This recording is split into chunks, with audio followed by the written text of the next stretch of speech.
అంటే విలేజ్ బ్యాక్గ్రౌండ్లో పెరిగాను నేను. అమ్మమ్మ వాళ్ళ ఇంట్లో పెరిగాను. నా ఫ్యామిలీ అంతా విశాఖపట్నం, కానీ నేను మాత్రం నా గ్రాండ్ మా ఇంట్లో పెరిగాను అనమాట.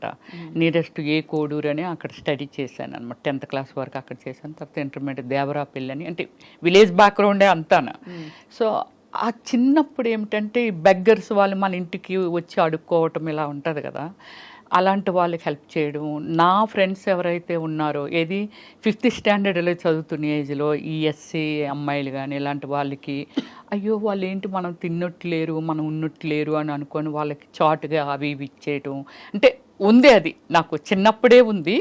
బట్ దాన్ని అలా పెరుగుతుండి కొలది తర్వాత నా అంతలు నేను డెవలప్ అయ్యి నేను సెక్యూర్డ్గా ఉన్న టైం నుంచి బాగా ఎక్కువ చేశాను. ఒక 13 years నుంచి ఈ సోషల్ సర్వీసుల్లో ట్రావెలింగ్.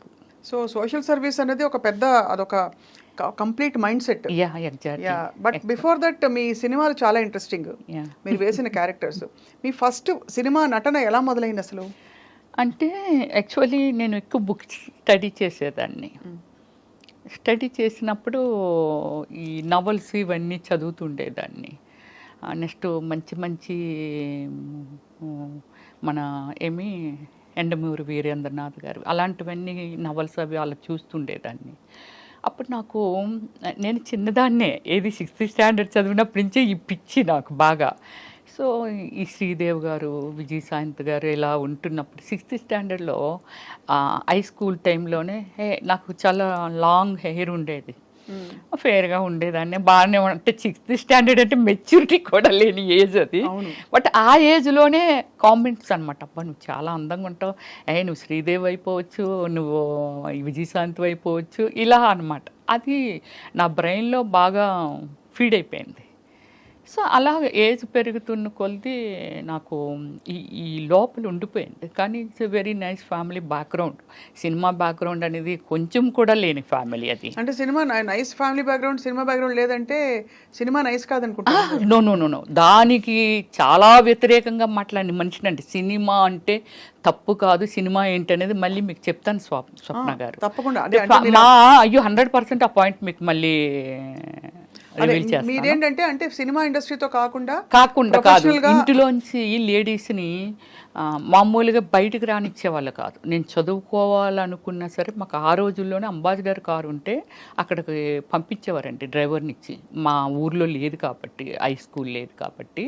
కానీ ఏదైనా మూవీకి వెళ్ళాలన్న ఫ్యామిలీ అంతా కలిసి వెళ్ళటము, లేడీస్ని ప్రత్యేకంగా లేడీస్ని బయటకు పంపరు.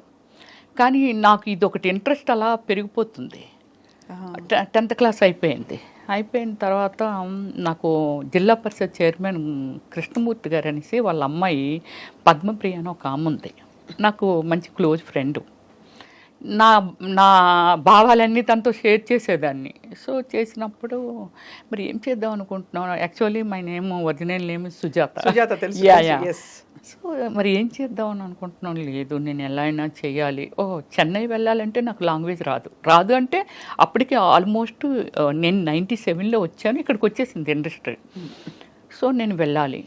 అప్పుడు తను ఏం చేసిందంటే, మీకు ఒక పెద్ద, ఇప్పుడు ఫస్ట్ టైం నేను రివీల్ చేస్తున్నాను, TV9 రవిప్రకాష్ గారు ఉన్నారు కదా, అక్కడి నుంచి తనకు ఒక ఫ్రెండ్ తెలిస్తే, తను కూడా ఉమెన్ కదా, సో అందుకని ఇంకో ఫ్రెండ్కి బెత్తాయించి సుజాతలుగా హైదరాబాద్ వెళ్తానంటుంది, మూవీస్లో చేస్తానంటుంది. అబ్బా నాకు భయం అనిపిస్తుంది, వాళ్ళ ఫ్యామిలీకి ఏం చెప్పాలి అది ఇదని. కానీ నేను పంపించినట్టు వాళ్ళ ఫ్యామిలీకి తెలియకూడదని ఇంకొక పర్సన్కి అప్పచెప్పింది. ఆ పర్సను రవిప్రకాష్ క్లోజ్ ఫ్రెండ్స్. అప్పుడు రవిప్రకాష్ గారి దగ్గరికి నన్ను పంపించారు.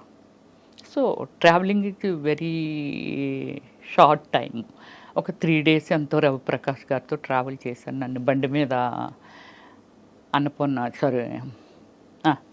రామానాయుడు స్టూడియోకి తీసుకొని వెళ్ళారు. ఆ బ్యాక్ నుంచి తీసుకొని వెళ్తే లక్కీగా ఏమిటంటే రామానాయుడు గారు కలిశారు.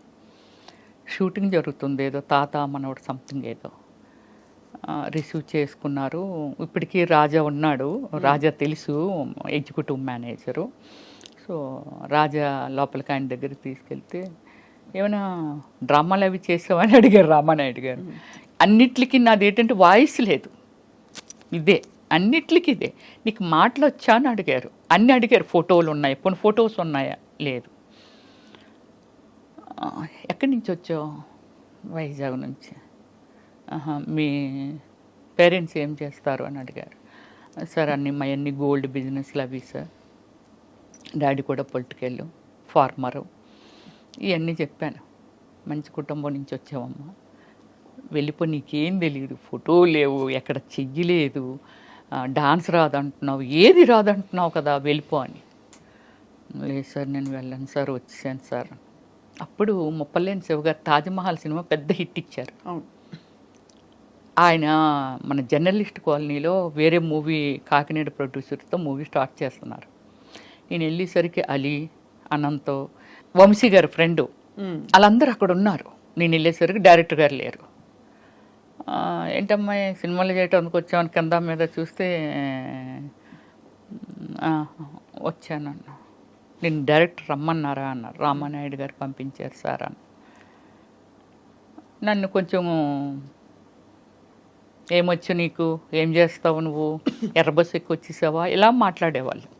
బట్ నాకు అప్పుడు దాన్ని కొంచెం సీరియస్గా తీసుకొని ఫీల్ అయిపోయి అంత ఏం లేదు, నేను ఇంకా ఫస్ట్ టైం ఎంట్రీ కదా, అలాగే ఉంటుందేమో అనుకున్నాను. డైరెక్టర్ గారు వచ్చి ఒక బ్లైండ్ సీన్ నాకు ఇచ్చారు. అంటే ఒక పెళ్లి కొడుకు, వాళ్ళలోనే పెళ్లి కొడుకు, నా వెనకాతలో ఒక ముగ్గురు వాళ్ళనే నిల్చోబెట్టి పెళ్లి చూపులకు వచ్చారు, నీకు ఇష్టం లేదు, నువ్వు బ్లైండ్ లాగా నటించాలి, కాలు తనుకొని ఎత్తేయాలి అన్నారు. సార్ కప్పు పగిలిపోద్ది అన్న. పర్లేదు, పగిలిపోతే కొనుక్కుంటాంలో, నువ్వు చెయ్యి అన్నారు.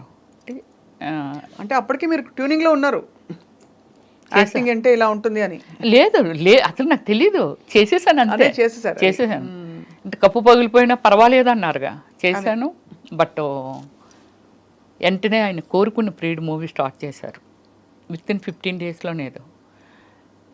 యు బిలీవ్ స్వప్న గారు, త్రోట్ క్యారెక్టర్, సాంగ్స్లోను అన్నిటిలోనూ మంచి క్యారెక్టర్ ఇచ్చారు. గ్రేట్. 13 డేస్. అప్పుడు నాకు 24,000. ఎప్పుడు? 1997లో. ఎక్కువే. నీకు అంత రెమ్యునరేషన్ ఇచ్చారని. కానీ ఎక్కడ ఫస్ట్ టైం చేస్తున్నానని ఫీలింగ్, నాకేం కెమెరా ఉంది, అది ఉంది, ఏం లేదు స్వప్న గారు. అలా చేసుకుంటూ వెళ్ళిపోతున్నాను. మీతో కూడా ఎవరు వచ్చారు రమేశ్రీ గారు? ఎవరు రాలా. మీరు ఒక్కరే? ఎలా ఒక్కదాన్ని వచ్చాను. మాది గోల్డ్ షాప్స్ కదా, మా షాప్లో అప్పారావు అని శ్రీకాకుళం అబ్బాయి వర్క్ చేసేవాడు. వాళ్ళ సిస్టర్ ఇక్కడ ఉంది, ఏది మన చందానగర్లో. అక్కడికి వచ్చిన తర్వాత చూడండి, రవి తీసుకెళ్ళారు కదా, తీసుకెళ్ళి కొన్ని రోజులు మాట్లాడి అన్నీ చేసిన తర్వాత, అక్కడ మాట్లాడిన తర్వాత అబ్బాయి మా ఇంటికి, అంటే వీళ్ళు హైదరాబాద్ నుంచి శ్రీకాకుళం వచ్చి మా గోల్డ్ షాప్ గోల్డ్ కొనుక్కున్నందుకు వచ్చి మా ఇంటికి వచ్చారు. వాళ్ళ ట్రైన్ లేట్ నైట్. సరే భోంచేసి వెళ్ళిపోతారు, రమ్మనమ్మ అని చెప్పి భోజనానికి పిలిచారు. అప్పుడు వాళ్ళ దగ్గర నేను నెంబర్ కొట్టేశాను. ఏంటి? ల్యాండ్లైన్. సెల్లెలు లేవుగా అప్పుడు. అవును, అంతే కదా. ల్యాండ్లైన్ ఇచ్చారు. ఆ తర్వాత అన్నారు వాళ్ళ ఇంట్లో ఉండొచ్చు, నెంబర్ మారిపోవచ్చు, ఎంత డేట్తో వచ్చేసేవారు. రవి గారి దగ్గర నుంచి మళ్ళీ అక్కడికి వెళ్ళిపోయాను. ఆ నెంబర్ ఉందిగా, నెంబర్ కొడితే ఇక్కడమ్మ చందానగర్లో ఉన్నాం మేము, అయ్యో మీరు హైదరాబాద్ వచ్చారా ఏంటమ్మా, రా మా ఇంటికి రండి అని అది ఇదంటే అదే టైం అనుకొని వెళ్ళి వాళ్ళ ఇంట్లో మేబీ 15 డేస్ ఉన్నాను. ఈ మూవీ స్టార్ట్ అవుతుంది, నేను వెళ్ళడం అరోరా కాలనీ రోడ్ నెంబర్ 2లో అక్కడ హౌస్ తీసుకున్నాను. అదే నా ఫాదర్. 100%. ఇంట్లో వాళ్ళకి ఏం చెప్పారు? వచ్చి నన్ను తీసుకెళ్ళిపోవటానికి తర్వాత వాళ్ళు చెప్పారు. మరి నేను చెప్పాలిగా, అసలు నిజం చెప్పాలిగా, 15 డేస్ ఉన్నానుగా వాళ్ళ ఇంట్లో. అసలు విషయం చెప్పాను, ఇలాగిలాగా అంటే, అమ్మ అదేంటమ్మా అంత పని చేసావు, మంచి ఫ్యామిలీ, అలా చెప్పకుండా రావచ్చా. వాళ్ళు చెప్పింది నాకు అసలు లోపలికి వెళ్ళట్లేదు, నాకు ఇదొక్కటే కనిపిస్తుంది. సో అది నెక్స్ట్ నేను మంచి స్పోర్ట్స్ ఉమెన్ని, కబడ్డీ, ఖోఖో, రన్నింగ్, మంచి ప్రైజెస్ కూడా వచ్చాయి. బందర్ వరకు వచ్చాను నేను. ఇక్కడికి రాలేదు, కానీ మళ్ళీ చెన్నై వెళ్ళాను, ఇట్రాలా. సో అలాగే ఏమిటంటే వాళ్ళ ఇంటి దగ్గర నుంచి మా పేరెంట్స్కి వాళ్ళు ఫోన్ చేశారు. చేస్తే మా ఫాదరు బ్రదర్ వచ్చి చాలా సీరియస్ అయ్యారు. ఏం చేశారు, మీకు చెప్పకుండానే వచ్చేసాను, మీరు తీసుకెళ్ళా మరలా వచ్చేస్తాను. ఇదే నా ఆన్సర్, ఇదే ఉంది వాళ్ళ దగ్గర. వాళ్ళు ఏం చెప్పినా ఏం చేసినా. అప్పటికి మీరు మేజరే కదా? అప్పుడెక్కడ మేజర్, అప్పుడే 16 నా ఏజ్, అప్పటికి 16 ఏళ్ళే. 16 ఏళ్ళకి కాకపోతే బాగా బొద్దుగా ఉండేదాన్ని, అప్పట్లో హీరోయిన్లు అందరూ కొంచెం మెయిన్ క్యారెక్టర్స్ వాళ్ళు కూడా యంగ్ గా ఉండేవారు. లావుగా ఉండేదాన్ని.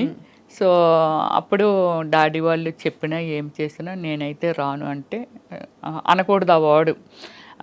మా అమ్మ ఎవరైనా అడిగినా చేసినా, నా ఫస్ట్ మూవీ కోరుకున్న ప్రియుడు మార్కెట్లోకి వచ్చేంత వరకు నేను చచ్చిపోయాననే ఒక టాకు. రియల్లీ అంటే అంత ప్రెస్టేజింగ్గా ఫీల్ అయ్యారు. ఒక ఫ్యామిలీ నుంచి చేయకుండా వెళ్ళడము ఇదంతా అనేది. ఆడపిల్ల వెళ్తే కంగారు పడతారు కదండి. కానీ మిమ్మల్ని మీరు ఎలా సంభాళించుకున్నారు అప్పట్లో? అంటే ఇండస్ట్రీలో రకరకాలు అంటారు కదా, ఇప్పుడు పరిచయం చేస్తామని తీసుకెళ్ళి మోసం చేసే వాళ్ళు ఉండొచ్చు.